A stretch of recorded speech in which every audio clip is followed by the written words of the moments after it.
അമൃത് Veni hair elixir presents daily news പ്രഭാത വാർത്തകൾ powered by Pulimoottil silks KSFE. ഈ ആണുങ്ങൾക്ക് മാത്രം എന്താ ഇത്ര അധികം നെറ്റ് കെയറിലും ഹെയർ ലോസ് ഒക്കെ ഉണ്ടാവണേ?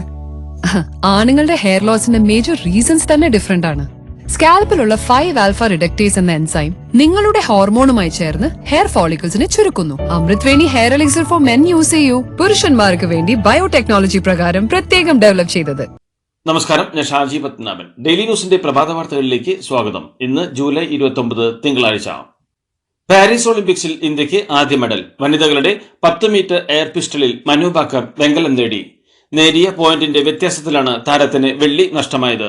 ആദ്യമായിട്ടാണ് ഷൂട്ടിംഗിൽ ഒരു ഇന്ത്യൻ വനിത ഒളിമ്പിക്സ് മെഡൽ നേടുന്നത്. മനു ഭാക്കറിന് അഭിനന്ദനങ്ങളുമായി പ്രധാനമന്ത്രി നരേന്ദ്രമോദി. ഇന്ത്യക്ക് വേണ്ടി ഷൂട്ടിംഗിൽ മെഡൽ നേടുന്ന ആദ്യ വനിതയെന്നത് കൂടുതൽ സവിശേഷമാക്കുന്നുവെന്നും ചരിത്ര നേട്ടമെന്നും മോദി ട്വിറ്ററിൽ കുറിച്ചു. ഡൽഹിയിലെ സിവിൽ സർവീസ് കോച്ചിംഗ് കേന്ദ്രത്തിന്റെ ബേസ്മെന്റിൽ വെള്ളം കയറി മരിച്ച 3 പേരിൽ മലയാളി വിദ്യാർത്ഥിയും. എറണാകുളം സ്വദേശി നവീൻ ഡെൽവിനാണ് മരിച്ചത്. ജവഹർലാൽ നെഹ്റു സർവകലാശാലയിലെ ഗവേഷക വിദ്യാർത്ഥിയാണ് നവീൻ. തെലങ്കാന സ്വദേശി തനിയ സോണി, ഉത്തർപ്രദേശ് സ്വദേശി ശ്രേയ യാദവ് എന്നിവരാണ് മരിച്ച മറ്റുള്ളവർ. ദില്ലിയിലെ റാവൂസ് കോച്ചിംഗ് സെന്റർ ഉടമ അറസ്റ്റിലായി.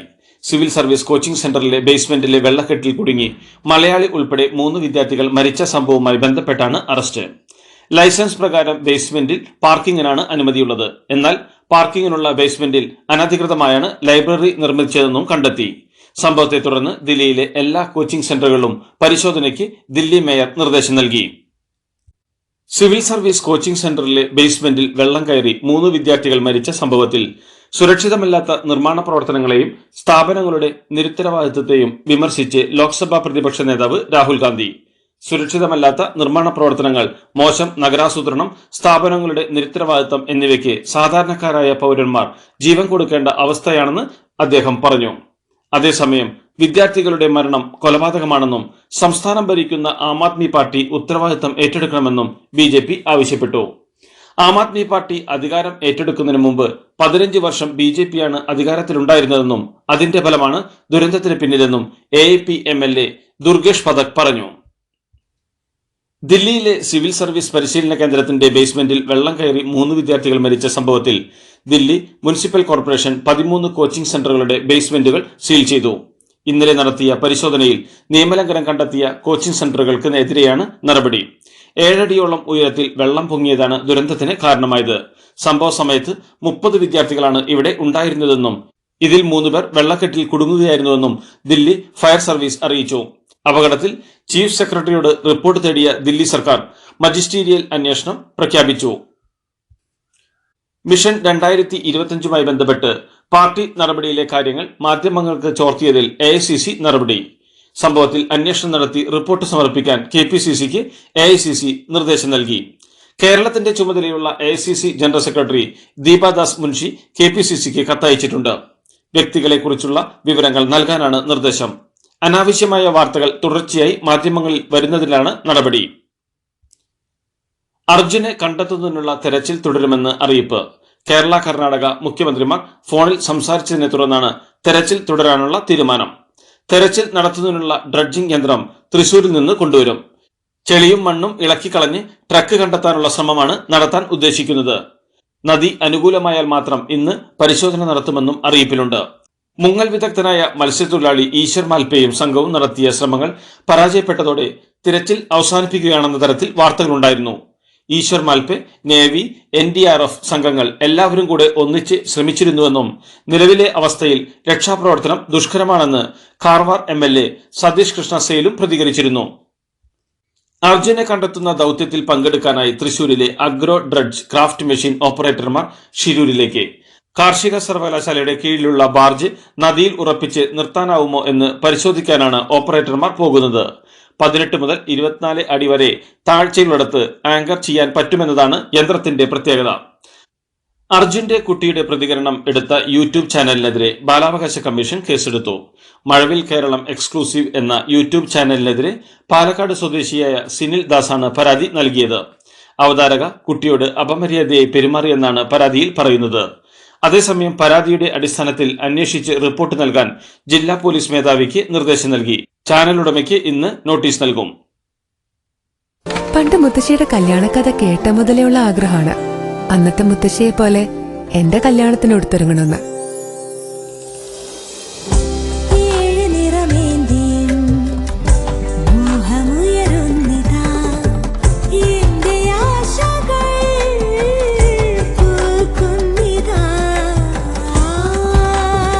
ചില ബന്ധങ്ങൾ തുടർന്നുകൊണ്ടേയിരിക്കും. Celebrating 100 years of Pulimoottil silks. Lok Sabha തെരഞ്ഞെടുപ്പിൽ പിണറായിയുടെ ശൈലി കൊണ്ട് LDF-ന് വോട്ട് കുറഞ്ഞിട്ടില്ലെന്ന് SNDP general secretary Vellappally Natesan. സംസ്ഥാനത്ത് മൂന്നാമതും LDF സർക്കാർ തുടരാനാണ് സാധ്യതയെന്നും അദ്ദേഹം പറഞ്ഞു. കാര്യങ്ങൾ തുറന്നു പറയുമ്പോൾ തന്നെ വർഗീയവാദിയാക്കുകയാണെന്നും SNDP ഇപ്പോഴും ഇടതിന്റെ കയ്യിൽ തന്നെയാണെന്നും ചെയ്യേണ്ടത് ചെയ്യാത്തതുകൊണ്ടാണ് ഇടത് തോറ്റുപോയതെന്നും വെള്ളാപ്പള്ളി നടേശൻ കൂട്ടിച്ചേർത്തു. സംസ്ഥാനത്തെ 49 തദ്ദേശ വാർഡുകളിൽ നാളെ ഉപതെരഞ്ഞെടുപ്പ് നടത്തുന്നതിന് മുന്നൊരുക്കങ്ങൾ പൂർത്തിയായതായി സംസ്ഥാന തെരഞ്ഞെടുപ്പ് കമ്മീഷണർ A. ഷാജഹാൻ അറിയിച്ചു. വോട്ടെടുപ്പ് നാളെ രാവിലെ 7 മണി മുതൽ വൈകുന്നേരം 6 മണി വരെയാണ്. ഇപ്രാവശ്യം വോട്ട് ചെയ്യുന്നവരുടെ ഇടത് കൈയിലെ ചൂണ്ടുവിരലിന് പകരം നടുവിരലിലാണ് മായാത്ത മഷി പുരട്ടുക എന്നും അധികൃതർ അറിയിച്ചു.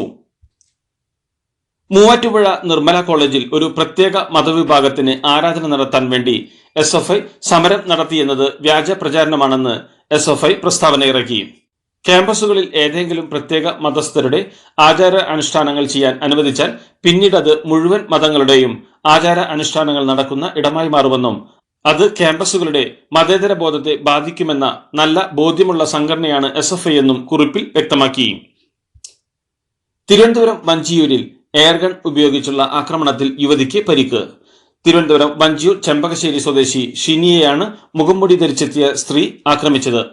അക്രമി മുഖംമൂടി ധരിച്ചിരുന്നതിനാൽ ആളെ തിരിച്ചറിഞ്ഞില്ലെന്നും സ്ത്രീയാണെന്നത് വ്യക്തമായെന്നും ഷിനി പോലീസിനോട് പറഞ്ഞു.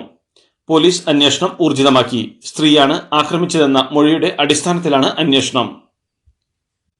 ബാലുശ്ശേരി ഉണ്ണികുളം പഞ്ചായത്തിൽ പ്രവർത്തിക്കുന്ന ഐസ് ഫാക്ടറിയിൽ നിന്ന് അമോണിയം ചോർന്നു.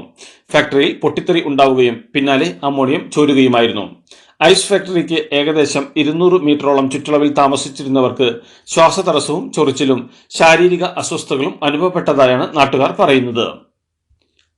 കൊല്ലം പള്ളിമുക്കിൽ ഗർഭിണിയായ കുതിരയെ ക്രൂരമായി ആക്രമിച്ച സംഭവത്തിൽ ഇരവിപുരം പോലീസ് കേസെടുത്തു. CCTV ദൃശ്യങ്ങൾ കേന്ദ്രീകരിച്ച് അന്വേഷണം തുടരുകയാണെന്ന് പോലീസ് അറിയിച്ചു.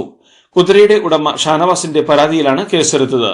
സംഭവത്തിൽ ഉൾപ്പെട്ട 3 പേരെ തിരിച്ചറിഞ്ഞതായും ഇരവിപുരം പോലീസ് പറഞ്ഞു.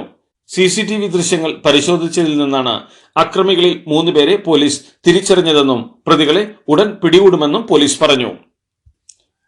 കോഴിക്കോട്, കണ്ണൂർ, കാസർഗോഡ് ജില്ലകളിൽ ഓറഞ്ച് അലർട്ട് തുടരുമെന്ന് കേന്ദ്ര കാലാവസ്ഥാ വകുപ്പ് അറിയിച്ചു. കോട്ടയം, എറണാകുളം, ഇടുക്കി, മലപ്പുറം, വയനാട് ജില്ലകളിൽ യെല്ലോ അലർട്ടാണ്. അതോടൊപ്പം കള്ളക്കടൽ പ്രതിഭാസത്തിനും ഉയർന്ന തിരമാലകൾക്കും സാധ്യതയുള്ളതിനാൽ കേരള തീരത്ത് മത്സ്യബന്ധനത്തിന് വിലക്ക് തുടരും. ഇതെന്താ വണ്ടി അവിടെ പാർക്ക് ചെയ്യാത്തെ? ബെൻസ് വരും.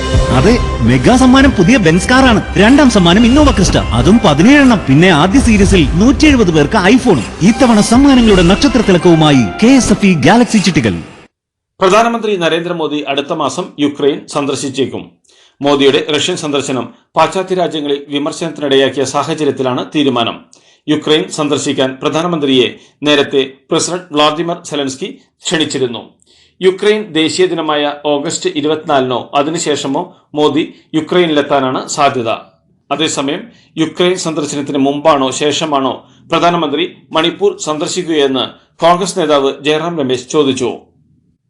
യോഗി ആദിത്യനാഥ് തന്നെ അടുത്ത നിയമസഭാ തെരഞ്ഞെടുപ്പിലും UPയിൽ BJPയെ നയിക്കുമെന്ന് സൂചന. യോഗിക്കെതിരെ പടനയിച്ച ഉപമുഖ്യമന്ത്രി കേശവ് പ്രസാദ് മൗര്യയോട് പരസ്യ പ്രസ്താവന പാടില്ലെന്നും കേന്ദ്ര നേതൃത്വം നിർദ്ദേശിച്ചു. ദില്ലിയിൽ ചേർന്ന മുഖ്യമന്ത്രിമാരുടെയും ഉപമുഖ്യമന്ത്രിമാരുടെയും യോഗത്തിലാണ് യോഗിക്ക് അനുകൂലമായ നിലപാട് BJP കേന്ദ്ര നേതൃത്വം വ്യക്തമാക്കിയത്. മാധ്യമങ്ങളുമായി സംസാരിക്കുന്നതിനിടെ JDS നേതാവ് കുമാരസ്വാമിയുടെ മൂക്കിൽ നിന്ന് രക്തസ്രാവം. ബാംഗ്ലൂരു ഗോൾഡ് ഫിഞ്ച് ഹോട്ടലിൽ BJP JDS പദയാത്രയെക്കുറിച്ച് മാധ്യമങ്ങളോട് സംസാരിക്കവെയാണ് സംഭവം. ഉടൻ തന്നെ അദ്ദേഹത്തെ സമീപത്തെ ആശുപത്രിയിൽ പ്രവേശിപ്പിച്ചു. ജമ്മു കാശ്മീരിലേക്ക് അതിർത്തി രക്ഷാസേനയുടെ കൂടുതൽ ബറ്റാലിയനുകളെ നിയമിക്കാൻ കേന്ദ്ര സർക്കാർ തീരുമാനം. പാക് സൈന്യത്തിന്റെ പിന്തുണയോടെ നടക്കുന്ന നുഴഞ്ഞുകയറ്റം തടയാനുള്ള ശ്രമത്തിന്റെ ഭാഗമായി മാവോയിസ്റ്റ് വിരുദ്ധ നീക്കങ്ങൾക്ക് നിയോഗിച്ചവരെയാകും ജമ്മു കാശ്മീരിലേക്ക് മാറ്റി നിയമിക്കുക. അതിനിടെ ഇന്നലെ പരിക്കേറ്റ ഒരു സൈനികന്റെ നില ഗുരുതരമായി തുടരുന്നുവെന്നാണ് വിവരം. പാരീസ് ഒളിമ്പിക്സിൽ ഇന്നലെ വനിതാ ബാഡ്മിന്റൺ സിംഗിൾസിൽ PV സിന്ധുവിന് ആദ്യ റൗണ്ടിൽ ജയം. പുരുഷ ബാഡ്മിന്റണിൽ മലയാളി താരം HS പ്രണോയിയും ആദ്യ കടമ്പ ജയിച്ചു കയറി. വനിതാ ബോക്സിംഗിൽ ഇന്ത്യയുടെ നിക്കാന്ത് സരീൻ 50 കിലോ വിഭാഗത്തിൽ പ്രീ ക്വാർട്ടറിലെത്തി. വനിതകളുടെ ടേബിൾ ടെന്നീസിൽ മണിക ബത്രയും ശ്രീജ അകുലയും രണ്ടാം റൗണ്ടിൽ. പുരുഷ സിംഗിൾസിൽ അജന്ത ശരത് കമൽ ആദ്യ റൗണ്ടിൽ പുറത്തായി. അമ്പെയ്ത്ത് വനിതാ ടീം ഇനത്തിൽ ഇന്ത്യ ക്വാർട്ടറിൽ പുറത്തായി. നീന്തലിൽ ഇന്ത്യയുടെ ശ്രീഹരി നടരാജനും കൗമാര താരം ദിനിതി ദേസിംഗുവിനും നിരാശ. ശ്രീഹരി 100 മീറ്റർ ബാക്ക് സ്ട്രോക്കിലും ദിനിതി 200 മീറ്റർ ഫ്രീ സ്റ്റൈലിലും സെമിയിൽ എത്താതെ പുറത്തായി. ടെന്നീസ് സിംഗിൾസിൽ ഇന്ത്യയുടെ സുമിത് നാഗൽ ആദ്യ റൗണ്ടിൽ പുറത്തായി. ശ്രീലങ്കയ്ക്കെതിരായ 2020 പരമ്പര ഇന്ത്യക്ക് സ്വന്തം. മഴ മൂലം കളി തടസ്സപ്പെടുത്തി പുനർനിശ്ചയിച്ച മത്സരത്തിൽ 7 വിക്കറ്റിന് ജയിച്ചതോടെയാണ് 3 മത്സരങ്ങളുടെ പരമ്പര ഇന്ത്യ സ്വന്തമാക്കിയത്. ടോസ് നഷ്ടപ്പെട്ട് ബാറ്റിംഗിനെത്തിയ ശ്രീലങ്ക 162 റൺസ് വിജയലക്ഷ്യമാണ് മുന്നോട്ട് വെച്ചത്. എന്നാൽ മഴയെ തുടർന്ന് ഇന്ത്യയുടെ വിജയലക്ഷ്യം 8 ഓവറിൽ 78 റൺസായി പുനർനിശ്ചയിച്ചു. 9 പന്തുകൾ ബാക്കി നിൽക്കെ ഇന്ത്യ ലക്ഷ്യം മറികടന്നു. ഓപ്പണറായി ഇന്നലെ ഇറങ്ങിയ സഞ്ജു സാംസൺ നേരിട്ട ആദ്യ പന്തിൽ തന്നെ പുറത്തായിരുന്നു. ഒളിമ്പിക്സിലെ ഒളിഞ്ഞുനോട്ട വിവാദത്തിൽ കാനഡയ്ക്കെതിരെ കടുത്ത നടപടിയുമായി ഫിഫ. കനേഡിയൻ പരിശീലക ബെഫ് പ്രീസ്റ്റ്മാനെയും സഹപരിശീലകരായ ജോസഫ് ലംബാഡി, ജാസ്മിൻ മാൻഡർ എന്നിവരെയും 1 വർഷത്തേക്ക് ഫുട്ബോളിൽ നിന്നും വിലക്കിയതിനു പുറമെ ഒളിമ്പിക്സിൽ കാനഡയുടെ 6 പോയിന്റ് കുറയ്ക്കാനും ഫിഫ തീരുമാനിച്ചു. ഒളിമ്പിക്സിലെ ആദ്യ മത്സരത്തിന് മുന്നോടിയായി കനേഡിയൻ ടീമിന്റെ സ്റ്റാഫ് ഡ്രോൺ പറത്തിയതാണ് പ്രശ്നമായത്. ഇതോടുകൂടി ഡെയിലി ന്യൂസിന്റെ ഇന്നത്തെ പ്രഭാത വാർത്തകൾ സമാപിക്കുന്നു. ഡെയിലി ന്യൂസിന് വേണ്ടി വാർത്തകൾ വായിച്ചത് ഷാജി പത്മനാഭ്. DailyNewsLive.in വാർത്തകൾ വിരൽ തുമ്പിൽ.